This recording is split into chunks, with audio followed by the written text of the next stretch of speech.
我这一生有3次改变命运的机会。第一次是购买市郊的房产，5年后房子涨10倍，成为100万富翁。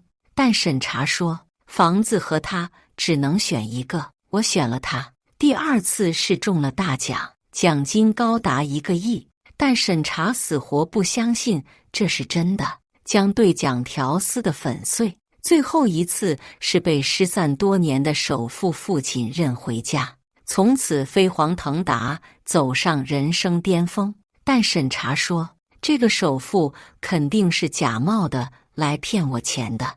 我也错失了认回首富生父的机会。可当我加班加点，为了给审查一个美好的未来，猝死在办公桌上时，审查正在公司总经理的身下婉转承欢。上一世我要女人不要钱，这一世我要女人也要钱，但这个女人绝不会是审查。大家好，开始今天的分享之前，希望你能给人间烟火点个订阅，我将会分享更多优质的内容。当我睁开眼时，审查正跟我在房地产公司大呼小叫：江正安，你是不是脑子有病？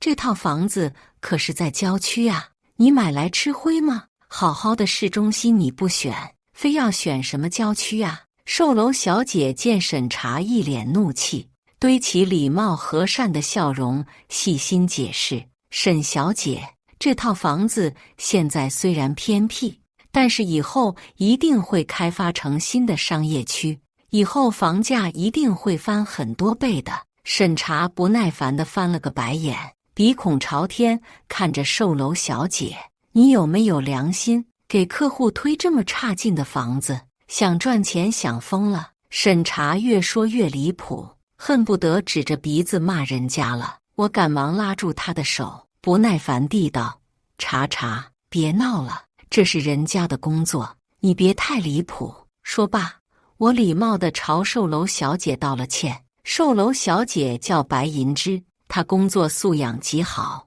被审查这般辱骂也依旧面上带笑。审查见我对她冷了脸，竟是一巴掌甩在我的脸上，啪的一声响起，我的右边瞬间火辣辣的疼。江正安，你反了天了你！吼谁呢你？信不信老娘甩了你呀？神经病！审查吼完一通，当即便提着包包扬长而去。白银枝见我嘴角渗血，赶忙拿来纸巾：江先生，您没事吧？白银枝长得肤白貌美，一双大长腿又细又直，眼下他那双桃花眼中尽是担忧。我微微摇头，抹去唇角的一丝血迹，转头冲着白银枝笑得温和：不好意思，这5套房我都要了。白银枝有些诧异：江先生，您不怕您女朋友生气吗？我眼中闪过一丝冷芒：没事，这是我的钱，又不是他的钱，反正还没结婚，总不能我花自己的钱也要被他管着吧。当晚我便签了合同，5套房，现在原价只要20万一套，首付只要5万，剩下的分期付款，每月只需分期1000，5年后这房子会翻10几倍，我只要在这5年内结清剩下房款，便可每套房净赚个70、80万，5套房便是400、500万，躺平不是绰绰有余。我回到家时，审查还没有回来，手机弹出他的信息：江正安，你要是想让我不生气也行，我要最新的那款 LV 包包。我嘴角勾起一丝冷笑，审查向来如此，蛮不讲理，却又自私的理直气壮。钱是名牌包包、手表，他要什么我便给他买什么。明明一个包包就抵我2个月工资，但我还是加班加点满足他。可是他呢，动不动对我甩脸子，嫌我没本事，最后竟是跟公司总经理搞在一起。可怜我到死才知道自己被人戴了绿帽子。我将手机翻过来盖上，懒得看他的消息。不到半小时，审查的电话便一个又一个的打过来。江正安，你什么意思？连个包都舍不得给我买吗？你到底爱不爱我？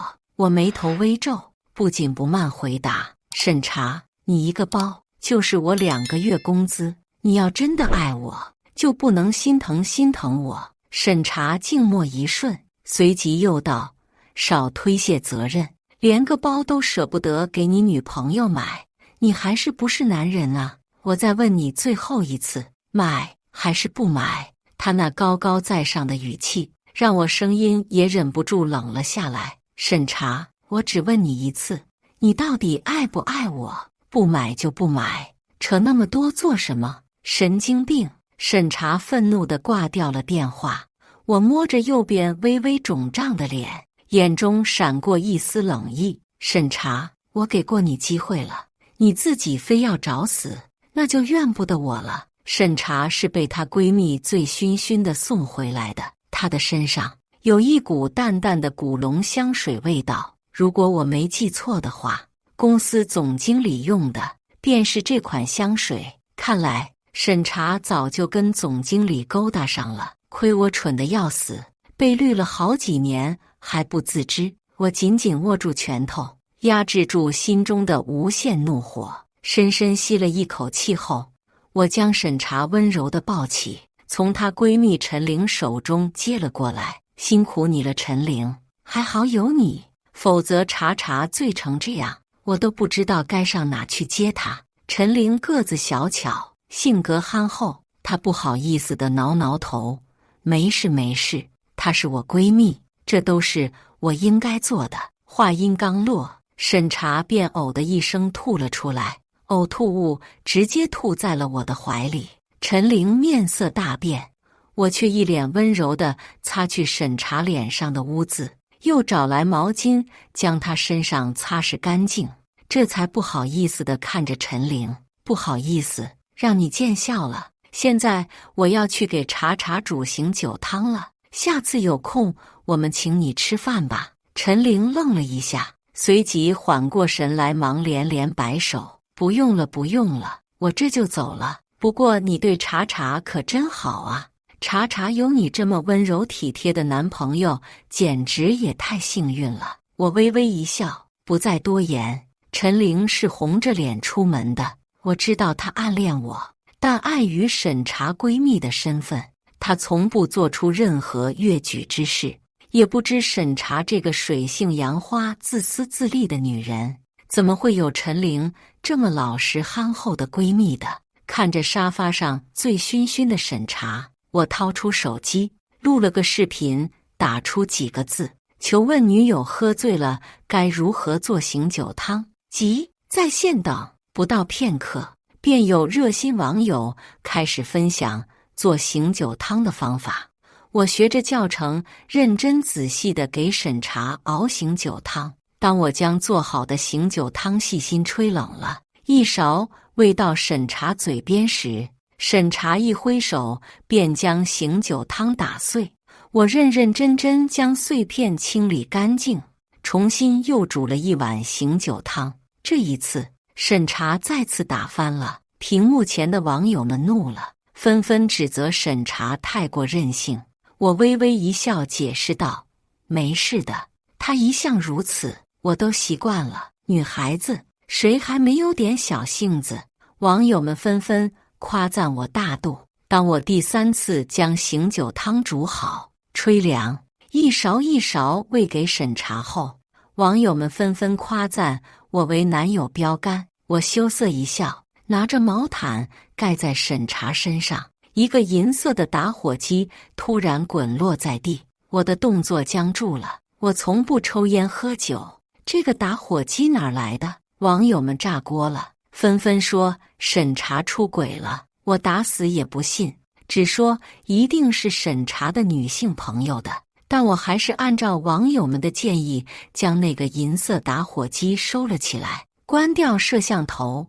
我抬手便啪啪给了审查2大耳刮子，再用力一脚将睡在沙发上的审查踹翻了下去。水性杨花的女人躺在我的沙发，我都嫌脏。审查清醒过来时，我早已将满地狼藉收拾得干干净净。他没有一声道谢，他早就习惯了我像保姆似的伺候他。当我像往常一样喊他吃饭时，审查不耐烦地坐在桌子面前数落我：天天早上做这些，我都吃腻了，你就不能做些新花样吗？每次都是包子、饺子、煎蛋、青菜粥，烦不烦啊？素颜的审查，皮肤黑黄，脸上痘痘一堆，黑头粉刺也不少，配上他那副高高在上的表情，真是令我心中作呕。他身高不到1.6米，而我身高1.9米，且我长相俊朗，在学校可是校草，人人都说我们并不相配。若不是当初我出了车祸，现场只有他一人为我拨打医院电话，并将我送去医院，我也不会选择跟他在一起。但前世我早已以命相抵，将恩情还清，这一世我不再欠他了。我委屈地低下头。可是查查，这饺子跟包子都是我早上5点就起来做的，比外面买的干净多了。审查不耐烦地摔了筷子，说你还委屈上了，网上那么多新菜式你不知道学一学呀。见我被数落成了狗，网友们又炸锅了。审查这时才发现镜头，一巴掌将手机扇落。江正安，你是不是有病？你怎么能在不经过我同意的情况下直播？你知不知道这是侵犯隐私啊？我声音有些低落。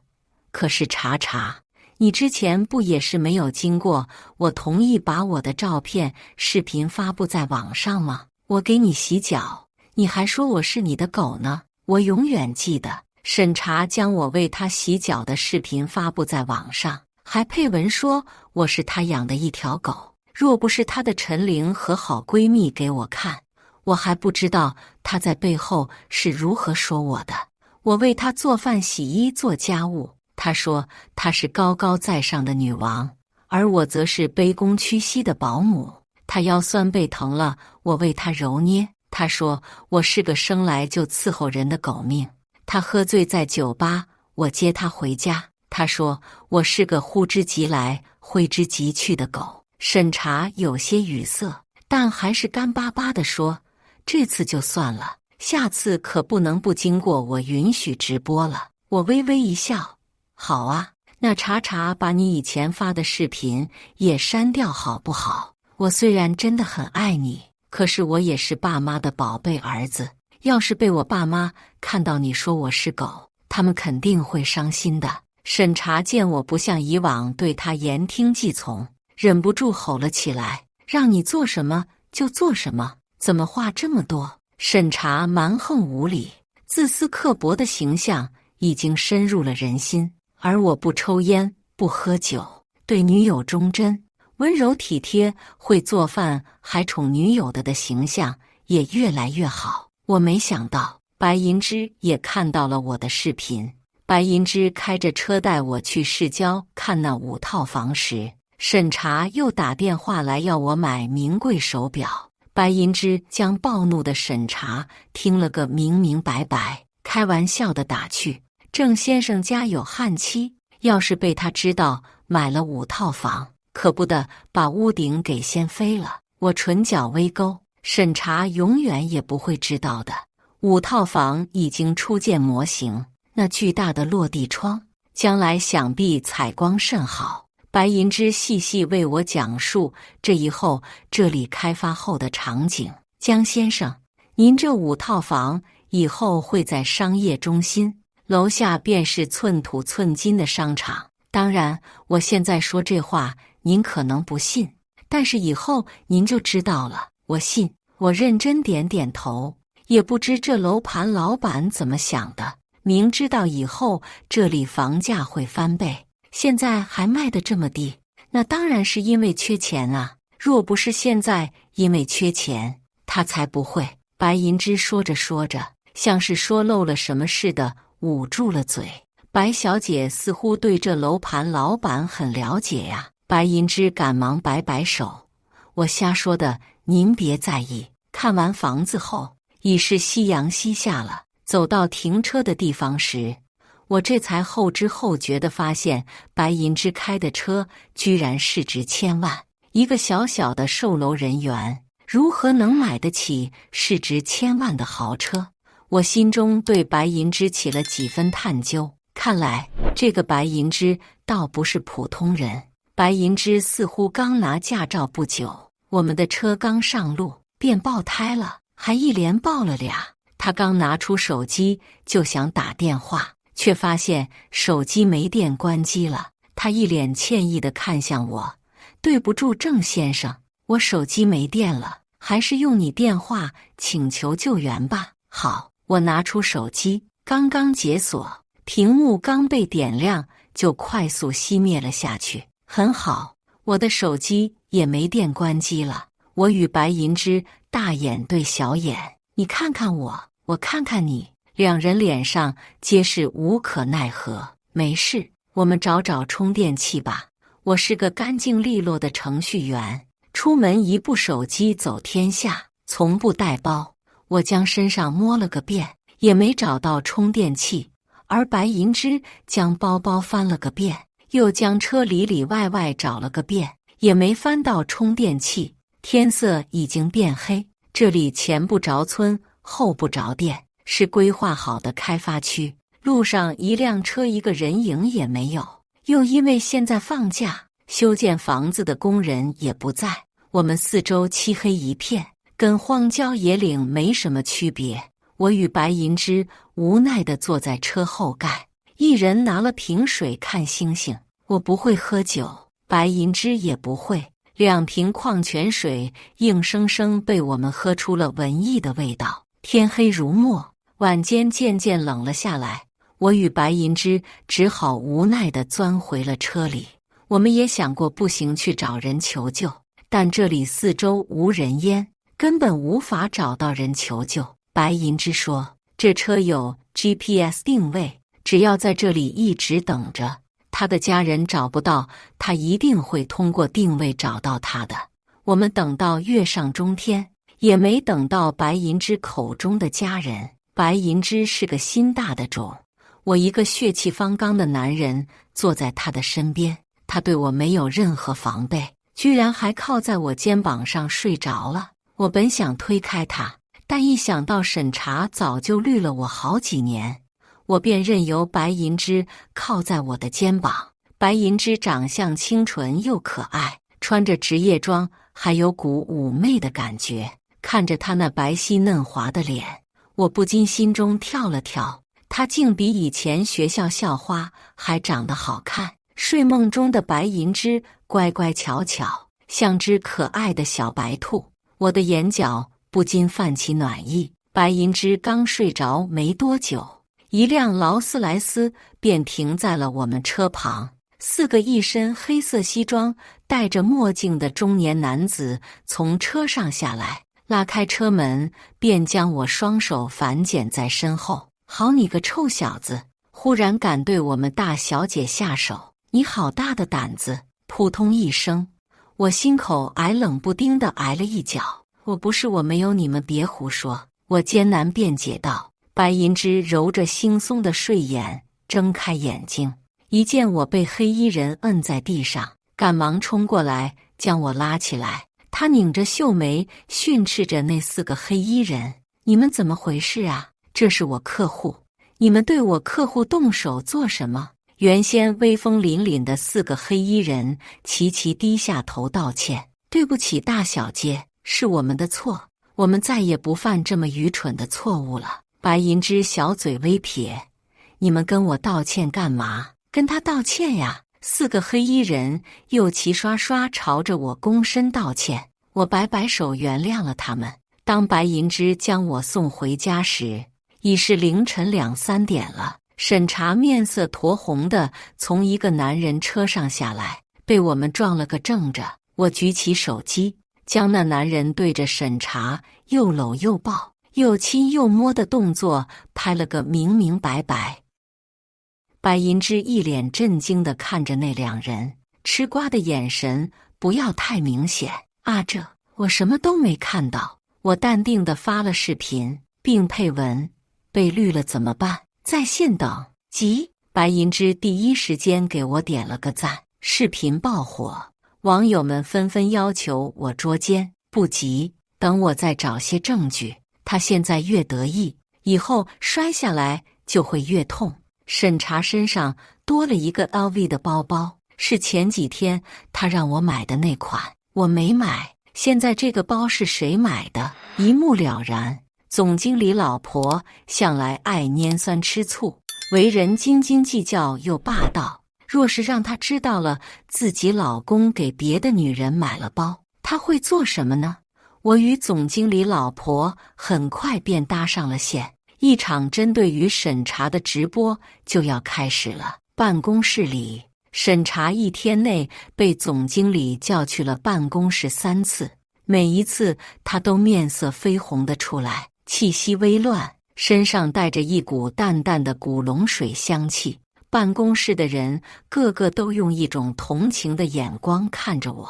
以前我以为这是因为总经理经常让我加班，现在看来他们早就知道我被绿了。办公室都有监控，但每次审查进总经理办公室时，总经理都会把监控关掉。又一次总经理喊审查去办公室时，我故作不小心将咖啡洒在审查身上。江正安，你没长眼睛吗？审查怒气冲冲地冲我吼道：不好意思啊，查查，我刚刚没注意，我给你擦擦。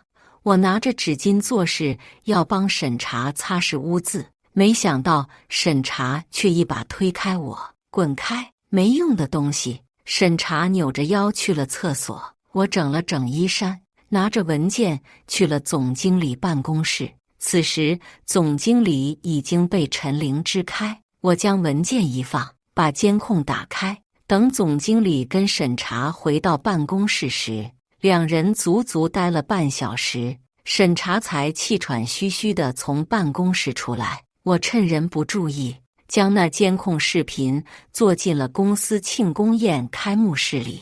既然你们这么爱出轨，那就让大家都看看你们俩是个什么货色吧。审查回到家里，又欲求不满地来脱我衣裳，我嫌他脏，一把将他推开，满脸厌恶。审查抬手想打我，却被我一巴掌打落了门牙。江正安，你家暴我！我撩起衣袖，露出了胳膊上大大小小的齿痕。家暴？到底是谁家暴谁？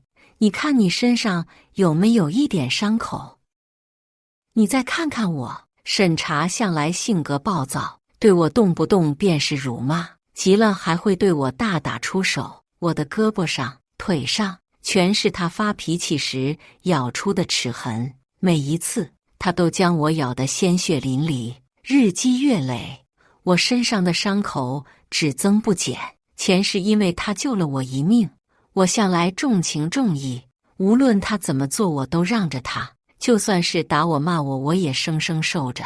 可是最后换来的是什么呢？换来的是他一直绿我，我被迫加班，最后猝死在办公桌上。审查看见我手臂上的伤口，面色僵了僵。你一个大男人，这点小伤都受不了吗？还是不是男人啊你？啪！我又是一巴掌甩在他的脸上。审查捂着脸就想来踹我，被我一脚踢开。江正安，你是不是有病？你居然敢打我！我冷哼一声，你一个女人，这点小伤都受不了吗？还是不是女人啊你？审查被我堵了一嘴，却又找不到还击的理由，只硬生生忍下了这口气。我心中畅快无比，用审查对我的方式对他，他就受不了了。审查对我怀恨在心，让总经理又逼着我加班。行，加班是吧？我加，等我中了大奖，看我不把这破公司给收购了。我将审查跟总经理幽会的证据做成 PPT， 打算在庆功宴上让这对狗男女大放异彩。我刚做完 PPT， 白银之的电话便打来了。江先生，你现在有空吗？可不可以帮帮我？我伸了个懒腰。有空。白小姐，发生什么事了？白银之犹豫了一瞬，还是将自己的请求说了出来。原来是让我扮作她男朋友带回家见家长。我本来不想答应，但他张口就是10万，没办法，他给的实在太多了。10万是我5个月工资，我现在买了5套房，每个月还要还房贷，压力并不小。距离中大奖还有一段时间，我自然要开源节流。我爽快地答应了下来。白银之欢天喜地地来接我了。好家伙，开的还是迈巴赫限量款。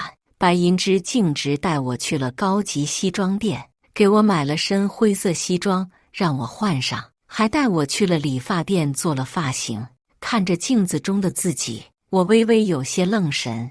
我每个月的工资几乎都用来给审查买衣服、买包包、买化妆品了。对于我自己，我好像什么也没买，一年四季都穿着程序员统一格子衬衫，一年到头不过2、3套衣裳，而审查的衣服却堆满了所有衣柜。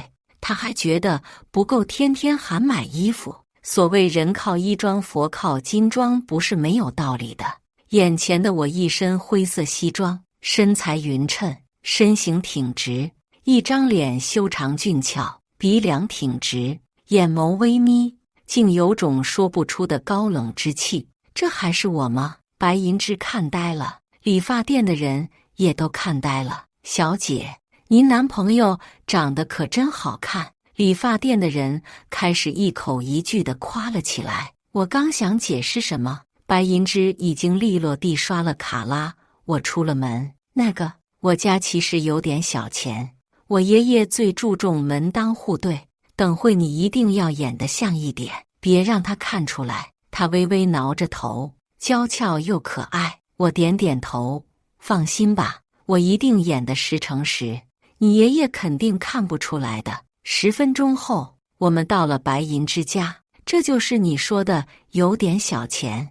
我惊呆了呀，老铁，他家是一个巨大的花园，中央耸立着古堡式的别墅，别墅外面有好几个巨大的泳池、网球场、篮球场、高尔夫场，还有骑马场。别墅内什么健身房、录音室、书房，比比皆是，应有尽有。这哪里是有点小钱，这明明就是隐形富豪啊！我、白银之还有他那健硕的爷爷3人坐在华丽无比的长桌前，桌上光是高脚杯都有3个。看着面前精致昂贵的菜肴，我忍不住咽了咽口水。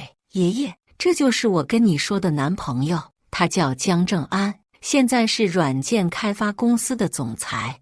我微微起身，礼貌点了点头。白银之他爷爷都70、80岁了，一头黑发却如此浓密，一双鹰眼看得我如坐针毡。白银之举起红酒杯，示意我跟他一起向他爷爷敬酒。我微微抿了口红酒，瞬间脸变涨得通红。姜正安是吧？你觉得这红酒怎么样？白银之看着我，面色焦急。我向来不爱吃什么西餐，也不喝酒，鬼知道这是什么红酒啊！就在我急得抓耳挠腮之际，我灵机一动，鼓足高深地端起红酒杯，微微晃动杯身，来了一句：不愧是82年的拉菲，果真醇香浓厚。说完，我便一脸得意地冲白银之挑了个眉，不曾想他顿时变脸僵了。气氛有些冷凝，我抬眼一看，白家老爷子正一脸严肃地看着我。我讪讪地放下高脚杯，心道：难道我猜错了？白银之无奈地扶额，在我耳边耳语：姜先生，这82年的拉菲早在10年前就没了，最后一瓶还是被我爷爷喝完的。我心中咯噔一声，不好，穿帮了。那我喝的是什么？白银之无奈地叹了口气，这是燕尾，这名字听着也不怎么样嘛。我不以为意地撇撇嘴，是不怎么样，一口1万，嘿嘿，我被口水呛住了。一口1万，这喝的是酒，这喝的是金子吧？此次见家长以失败告终，白家老爷子气哼哼地将我扫地出门。我未来一定会是公司总裁的，我不甘心地高喊。白老爷子冷哼一声，命黑衣西装男子将我丢出了门。我有些狼狈地坐在门口，心中不断感叹白家老爷子是个嫌贫爱富的种，这哪里是嫁孙女呀，这是卖孙女好不好？5分钟后，白银枝给我转来10万，看在钱的份上，这种侮辱可以多来几次。我倒也不是爱钱，就是单纯的喜欢被打脸。白银枝跟我道了歉，说他爷爷其实患了病，家里只剩他一个继承人。白家家大业大，必须找一个门当户对的孙婿才能撑起来，否则白家只会慢慢被竞争对手吞并。况且现在白家资金周转不开，正是水深火热之时，白老爷子想为孙女铺好路，未免心急了些。我收起了心中的不屑，明白每个人都有每个人的不易，当然审查除外。总经理老婆办事效率极快，已经掌握了总经理跟审查开房的证据，而刚刚总经理在今晚订了酒店，还是钟点房。小江啊，你一向表现出色，我最信得过你，今晚就再麻烦你加班了，过年给你发奖金。总经理笑眯眯地拍拍我的肩膀，给我发奖金？发什么奖金？发一顶大绿帽吗？我讽刺地勾了勾唇，嘴上却答应得极快，这都是我应该做的，谢谢总经理。总经理笑眯眯地看着我，眼中闪过一丝得意，身边的同事一脸同情地看着我。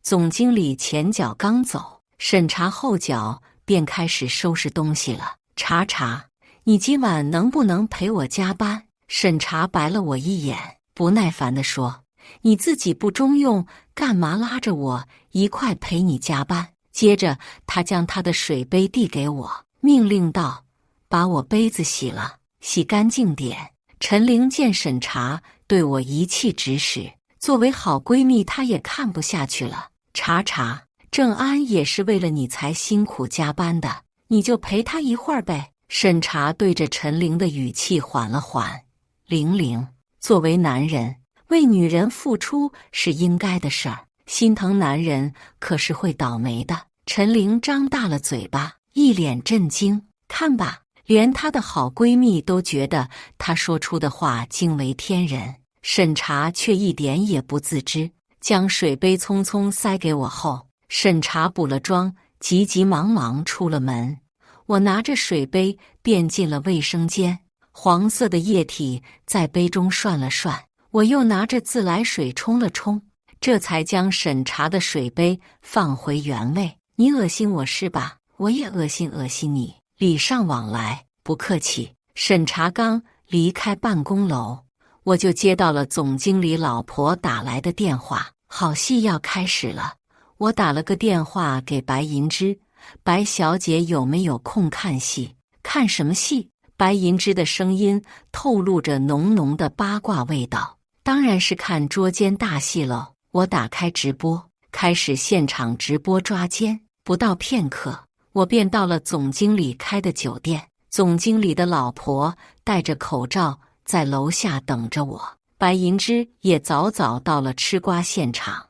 我们看着审查跟总经理开好了房，忙跟了上去。总经理老婆拿着结婚证问了前台房号，房号308，跟审查真配。房内传来男女的调笑声，还有花洒淋水的声音。片刻后，便传来男女喘息声。总经理老婆长得膀大腰圆，当下便红了眼。砰！他一脚踹开房门，拿着相机就对着这对狗男女哐哐一阵对脸拍。啊！审查正被总经理骑在身上，两人身上光溜溜的，正在玩浴室 play。冷不丁被我们闯了进来，忙捂心口尖叫。他的尺寸极小，一只手都能捂得过来，可惜捂了上面，顾不着下面。两人结合处被总经理他老婆拍了个清清楚楚、明明白白。这下好了，最给力的证据我们拿到了。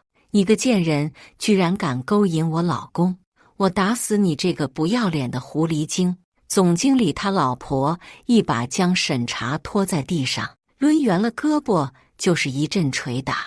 总经理慌乱地拿着浴巾盖住自己下身，又去拉自己老婆：“老婆，别打了，这都是误会，都是误会。什么误会？你当老娘瞎？你都把他弄得嗷嗷叫了，还跟老娘说是误会？”总经理老婆是个力气大的，一脚将审查踹翻后，又是一脚直直踢中了总经理下身。哎呀妈呀，痛死老子了！总经理跪倒在地，发出一声撕心裂肺的尖叫。审查被踹倒在地，挣扎着就要去拿床上的被子，却被总经理老婆一脚踩中了手腕，咔嚓一声响。审查捂着手腕尖叫出声：“你这个泼妇，我跟你拼了！”审查摇摇晃晃站起身来，就要跟总经理老婆对打，却被他摁在地上单方面殴打。不到片刻，审查脸上身上便布满了大大小小的拳头印。就在审查被打得半死不活之际，他看到了举着手机的我。江正安，你为什么不救我？你为什么不救我？白银枝被审查这话逗得哈哈大笑，他指着审查笑个不停。你有没有搞错？你给你男朋友戴绿帽，还让他救你？要是我早一巴掌抡死你了，还救你？救个铲铲！我的直播间已经沸腾了。是啊，主播上啊，这么不要脸的女人，要是我直接一拳打飞，被自己上司戴绿帽，还一戴好几年，你还能忍？简直太可恶了！主播对他这么好，给他买包包买手表，给他洗衣做饭照顾他，他居然还出轨！直播间骂声一片。我看着躲在被子里依旧被总经理媳妇按着打的审查，清了清嗓子：“审查，几年前我出了车祸，是你打了电话送我去医院的。为了报恩，我做你男朋友，无微不至地照顾你，你想要什么我都尽力给你。但我没想到你居然绿了我这么多年。”说着，我的声音哽咽了。当初的救命之恩我已经还完了，现在我们分手吧。既然你不爱我，我也不强求你，你去追寻属于自己的幸福吧。审查被打得嗷嗷直叫，却还是冲我吼：“不就是绿了你吗？你这么爱我，这个都忍不了。”直播间骂得更凶了：“审查，我最后再跟你说一次，我们现在分手了，以后你想怎么浪怎么绿我都不管。你我现在是陌生人，今天你就搬出我家，你的东西我会打包放在门口，你别再来打扰我了。”说罢，我转身出了酒店。审查见我眼眶红红，忙跟在我身后安慰我：“江正安，你别哭啊，你现在看清了他，你应该庆幸啊。要是等你们结婚了有孩子了才发现他是这样的人，你该有多后悔呀！”我飞快擦去眼角的泪，我没哭，我只是终于解脱了。我将审查的东西全部清走，放在了门口，又用消毒水将房子里里外外全部消毒了一遍。审查向来是个不太爱干净的女生，她从来不收拾屋子，自己的东西都一通乱放。将她的东西清走之后，空间大了好几倍不止。一想到以后不用再伺候这么个水性杨花的贱人，我就心中畅快。没人会再乱扔袜子化妆品，也没人再对我大呼小叫了，我也不必早起做饭了。因着我被绿了好几年，还现场直播抓奸，我火了，我的粉丝蹭蹭直涨，但我却没有开始带货。开玩笑，几天后我就能中1亿大奖了，还带什么货？白银枝怕我心中不好受，又怕我想不开，这几天都陪在我身边，生怕我一个不小心喝药了或者跳楼了。屋子里的刀具被他收了起来，门窗也被他封得死死的。几天后，我按照前世的记忆去兑奖。当小卖店老板告诉我中了1亿时，所有人都呆住了，唯有我一脸淡定。白银之赶忙给我戴上了口罩。你现在身怀巨款，可得小心啊！1亿现金，小卖部老板也发了，他跟我一起将现金存进了我的银行，直接回乡养老了。我怀揣着1亿现金，唇角微扬，没了审查作祟，想报复可真是轻轻松松啊！我当即结清了那5套房的尾款。不仅如此，我还将那商业中心的整个楼盘买了下来。钱生钱，以后我只会越来越有钱。审查跟总经理的事儿发生不到几天后，便在网上掀起了惊天巨浪，但都被总经理压了下来。审查跟总经理老婆斗得死去活来，审查住进了总经理家里，口口声声要做总经理夫人，却被总经理老婆拔了衣裳丢出门外，破口大骂。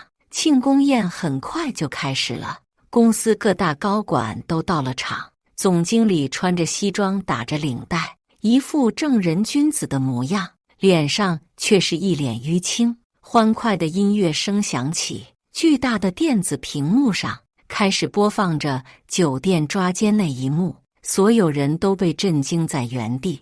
公司总裁更是一脸铁青地捏碎了手中的高脚杯。谁干的？关了，快关了！总经理一脸着急地想要关掉显示屏，却被我一脚踹翻，屏幕滚动。总经理在办公室跟审查偷情的画面也清清楚楚地播放了出来。总经理一脸煞白地坐在地上，心如死灰。审查早就羞得躲到了厕所。公司被搅得天翻地覆。此次庆功宴有不少记者，所有一切全部被清清楚楚、明明白白地记录了下来。第2日，公司便上了报纸头条，股票1天内跌了好几个点。公司召开发布会，开除了总经理跟审查2人。然而没什么用，公司名誉受损，信用也大打折扣，合作的商家越来越少，公司市值不断下跌。就在公司走投无路要宣告破产时，我以1000万低价收购了公司。接着我又开了直播，公布了收购公司的消息。仅仅1天，我的公司便从市值1000万涨到了5000万。钱呐，果然是钱生钱，越有钱就会越有钱。我以公司总裁的身份再次面见了白家老爷子，不过是以合作的方式。白家资金周转不过来，正好我手里有闲钱，便不要任何利息，借给了白家老爷子。你真不要利息？商人无利不起早。说吧，你不要利息要什么？白家老爷子一脸精明。我要你孙女跟我在一起。我大言不惭。你个小畜生，不过身价1个亿就敢肖想我孙女？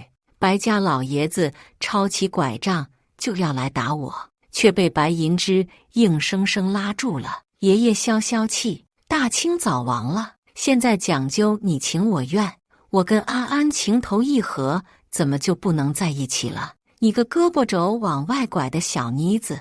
白家老爷子发起疯来，连自家孙女一块打。我将白银之护在身后，不甘心地喊：你现在不同意，总有一天你会同意的，爷爷。谁是你爷爷？你给我滚！你们俩都滚！于是我跟白银之被双双赶出了家门。安安啊，要不我们私奔吧？白银之眨巴眨巴眼睛看着我，桃花眼中星星点点。我忍不住给了他一个脑瓜崩。胡说什么呢你？私什么奔？爷爷一把年纪了，能经得起折腾？我将白银之拥入怀里，温声道：没事，不出3个月，爷爷一定会同意我们在一起的，你放心，我向你保证。白银枝看着我的眼睛越来越亮，最终他忍不住亲了我一口。江正安，你霸气侧漏的样子真的好帅。我微微一笑，低头吻住了他的唇。果然，一个爱你的人，无论你做什么，在他的眼中你都是完美的。总经理被辞退后，将所有罪责怪在了他老婆身上。他总觉得，如果不是他老婆去捉奸，他就不会被开除，也不会被网暴，现在也不至于落到找工作都找不到的地步。于是总经理跟他老婆离了婚。可是总经理本就是一个穷小子，若是没了他老婆，他也不可能做总经理。净身出户的总经理径直和审查结了婚，他以为能和审查过上逍遥快活的生活。审查本以为总经理是个有能力，哪怕他现在暂时失势，以后也可以东山再起。没想到总经理一连2个月都找不到工作，审查嫌贫爱富，受不得穷苦生活，转头又找上了我。我看着他背着以前总经理送他的 LV 包包，穿着性感的吊带裙，划着妖艳妩媚的妆容，在我面前搔首弄姿，不由觉得好笑。审查，你真脏！审查立马便变了脸色。江正安，你说什么呢你？接着他看着我手上戴的腕表，瞬间两眼放光。这不是最新款的蓝水鬼吗？一块要500万呢！我似笑非笑地看着他，他赶忙清了清嗓子，娇声道：“安哥哥，以前都是我错了，现在我改过自新了，我们还能不能重新在一起啊？”我摇摇头，笑了。审查，我爱你时，你就是我捧在手心里的宝。如果你不绿我，我会宠你爱你到老。可惜，你触犯了我的逆鳞。我抬起他的下巴，一字一句道：“现在的你又脏又贱，给我提鞋都不配。”审查面色僵了僵，却还是耐着性子哄我：“安哥哥，别这样嘛，你以前最爱我了，你在吃醋是不是？你放心，以后我对你忠心耿耿，绝对不会背叛你。”说着，审查拉低自己的领口，一步一步爬过来，抚摸着我的小腿。滚开！我再也忍不住心中的恶心，一脚将他踹翻，2颗门牙直直滚落在地上，将我新铺的地板弄脏。审查没有对我发火，他像一条狗一样向我摇尾乞怜：“安哥哥，我错了，你原谅我好不好？我爱你，我爱你呀！”我一脚踹开他的手，将他的手掌踩在地上狠狠研磨。你这么恶心的女人，还会有爱？滚吧，别脏了老子的眼！我轻轻一挥手，一个保镖便将审查拖了出去。安安，怎么啦？白银枝清脆的声音传来。我温柔一笑，没事，不过是闯进来一条野狗，已经让人赶出去了。野狗没有家，也很可怜啊，要不咱们把它收养了吧？我的银枝美丽又心善。银枝还是知道了审查上门闹的事情，极力劝我搬走。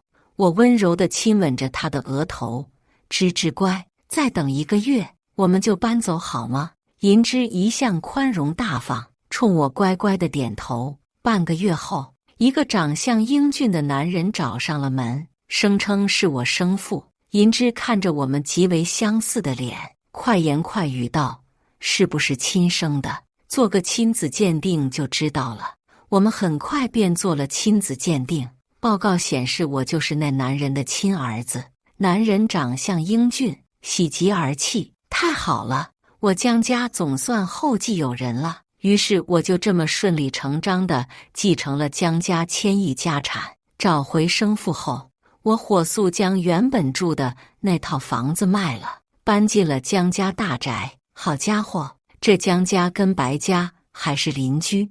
某夜，江家继承人找回的庆功宴上，我举着高脚杯看向白家老爷子，似笑非笑：“1个亿不能肖想你孙女，那1000个亿呢？”白家老爷子脸青了：“爷爷，请您将芝芝放心交给我吧，我一定护她一辈子平安喜乐。我单膝下跪，言语真挚，白老爷子这才面色缓了缓，微微点了点头。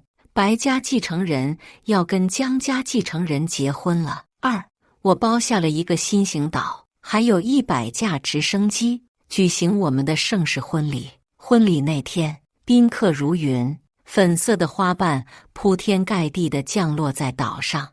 我与银枝在所有人的目光里结为连理。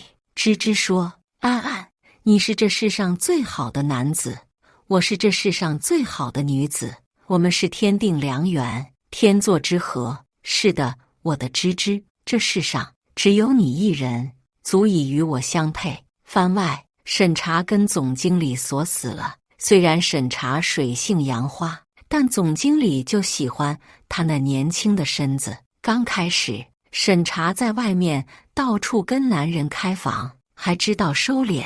后来，审查越来越不满足于偷情，开始把野男人带回家，当着总经理的面也喝。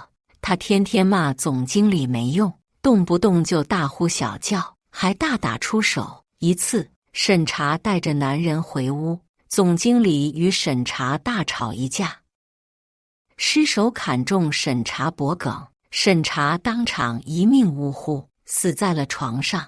野男人想要逃跑，被总经理追刀砍死。总经理反应过来之后，径直抹了脖子。3具尸体，审查最终死在了他的水性杨花之上。我所有的委屈、不甘、愤怒、隐忍，终于随着审查与总经理的死烟消云散。但有一事我始终不明，为何审查这么抗拒我与他亲密？明明我跟芝芝可以大战300个回合，直到芝芝怀孕后，芝芝才不好意思地告诉我，原来是因为我尺寸过长过大，寻常人受不得。那你怎受的？我打趣地问芝芝。芝芝笑了，因为我们呢是天作之合。以上就是今天分享的故事，大家有什么想说的、想吐槽的，欢迎在下方评论交流，也更希望能给人间烟火点个订阅，我将会分享更多优质的故事内容。